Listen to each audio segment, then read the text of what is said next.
नमस्कार, today news UP में आपका बहुत बहुत स्वागत है। आइए नजर डालते हैं उत्तर प्रदेश से जुड़ी हुई आज की ताजा तरीन खबरों पर। आतंकी धमकियों के बीच में भी सीएम योगी आदित्यनाथ आज विधान भवन प्रांगण में फहराएंगे तिरंगा। जी हां, खतरनाक आतंकी संगठन अलकायदा समर्थित आतंकियों के साथ ही प्रतिबंधित सिख संगठन की धमकी के बाद भी सीएम योगी आदित्यनाथ देश की 75वें स्वतंत्रता दिवस पर आज विधान भवन प्रांगण में ध्वजारोहण करेंगे। आतंकी संगठनों ने स्वतंत्रता दिवस पर लखनऊ सहित उत्तर प्रदेश के बड़े शहरों में सीरियल ब्लास्ट की धमकी दी है। इसके साथ ही सिख संगठन ने तो सीएम योगी आदित्यनाथ को सीधी धमकी दी है। इन सब के बीच में देश के 75वें स्वतंत्रता दिवस को उत्तर प्रदेश में बड़े उत्सव के रूप में मनाया जाएगा। सीएम योगी आदित्यनाथ रविवार को देश की स्वतंत्रता की 75वीं वर्षगांठ पर आज विधान भवन प्रांगण में ध्वजारोहण करेंगे। यूपी के 3 लाख युवाओं को बनाया जाएगा हुनरमंद, 41,000 युवाओं को मिलेगा रोजगार। जी हां, व्यावसायिक शिक्षा के साथ कौशल विकास को बढ़ावा देने के लिए सूबे के 3 लाख युवाओं को 6 माह में हुनरमंद बनाया जाएगा। सरकार की पहल से युवाओं को रोजगार के अवसर मिलेंगे, उनकी आय बढ़ेगी और प्रदेश में विकास की गति तेज होगी। Health sector, oxygen plant operator, उद्योगों में व्यवहारिक प्रशिक्षण युवाओं को देने की शुरुआत हो गई है। युवाओं को प्रशिक्षण करके उन्हें रोजगार के अवसर देने के लिए जल्द ही 25 जिलों में मेगा प्लेसमेंट शिविर भी लगाए जाएंगे। कोविड संक्रमण के नियंत्रण के लिए 41,000 से अधिक युवाओं को general duty assistant, critical care, Covid frontline worker, emergency medical technician, medical equipment technology assistant का प्रशिक्षण देना शुरू कर दिया है। 15,000 युवाओं को ऑक्सीजन प्लांट ऑपरेटर के कोर्स में प्रशिक्षण दिया जाना है। इस समय 371 अभ्यर्थी प्रशिक्षण प्राप्त कर रहे हैं। यूपी में अब कम पढ़े लिखे युवाओं को मिलेगा रोजगार। आईटीआई तकनीकी शिक्षा के विकास के लिए चलाएगा अभियान। जी हां, कम पढ़े लिखे युवाओं को तकनीकी शिक्षा देकर अपने पैरों पर खड़े करने वाले आईटीआई में प्रवेश के लिए पूरे प्रदेश में अभियान चलाया जाएगा। 16 अगस्त से 28 अगस्त तक चलने वाले अभियान में सूबे की सभी 305 राजकीय औद्योगिक प्रशिक्षण संस्थानों के अलावा 2969 निजी संस्थानों को जोड़ा जाएगा।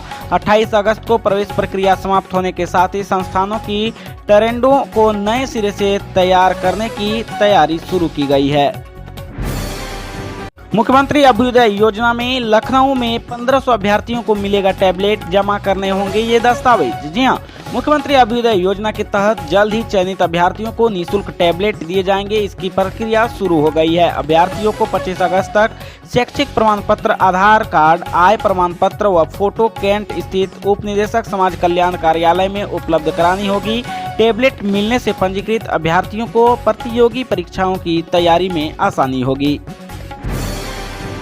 उच्च शिक्षा का सपना साकार करेगी यूपी सरकार। कोरोना में माता पिता को खोने वाले बच्चों का हो रहा सर्वे। जी हां, कोरोना काल में माता पिता को खोने वाले बच्चों की उच्च शिक्षा का सपना यूपी सरकार साकार करेगी। इसके लिए सर्वे कराया जा रहा है। वाराणसी में भी यह सर्वे शुरू हो गया है।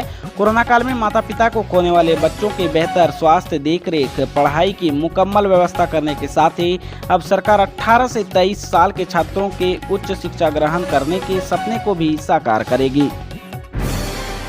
देश के साथ प्रदेश में सरकारी स्वास्थ्य सेवाओं में व्यापक परिवर्तन, सभी ले रहे हैं लाभ। योगी आदित्यनाथ। जी हां, मुख्यमंत्री योगी आदित्यनाथ ने इस अवसर पर कहा कि देश के साथ ही प्रदेश में बीते 5 वर्ष से स्वास्थ्य सेवाओं में व्यापक परिवर्तन हुआ है।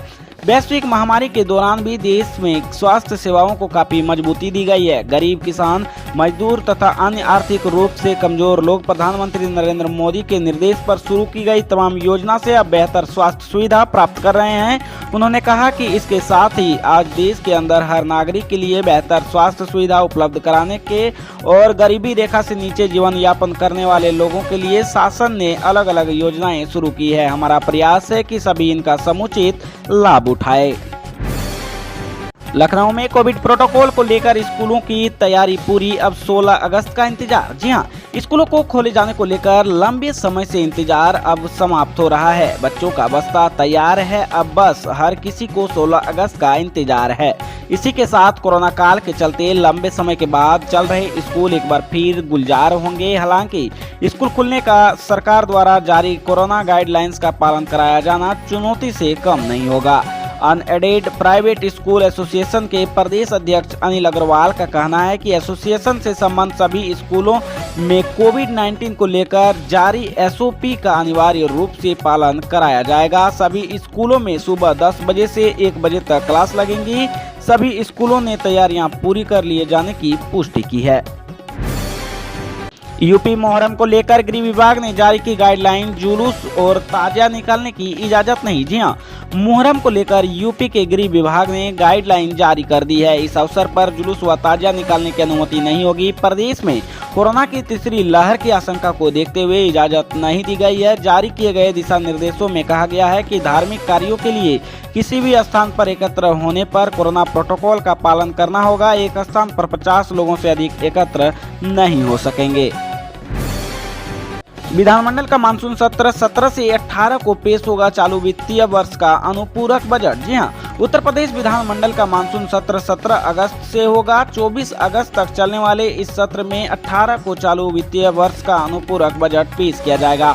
माना जा रहा है कि उत्तर प्रदेश विधानसभा चुनाव से पहले का यह अंतिम सत्र होगा। 24 अगस्त तक चलने वाले कुल 7 दिन के इस सत्र में 4 दिन अवकाश रहेगा, यानी सिर्फ 3 दिन ही विधान भवन में चर्चा होगी। प्रदेश की योगी आदित्यनाथ सरकार इस विधानमंडल के मानसून सत्र में 18 अगस्त चालू वित्तीय वर्ष का पहला अनुपूरक बजट पेश करेगी। इससे पहले जारी कार्यक्रम में अनुपूरक बजट 20 अगस्त को पेश किया जाना था। प्रदेश में 20 अगस्त को मुहर्रम का अवकाश हो जाने के कारण अब अनुपूरक बजट 18 अगस्त को प्रस्तुत किया जाएगा।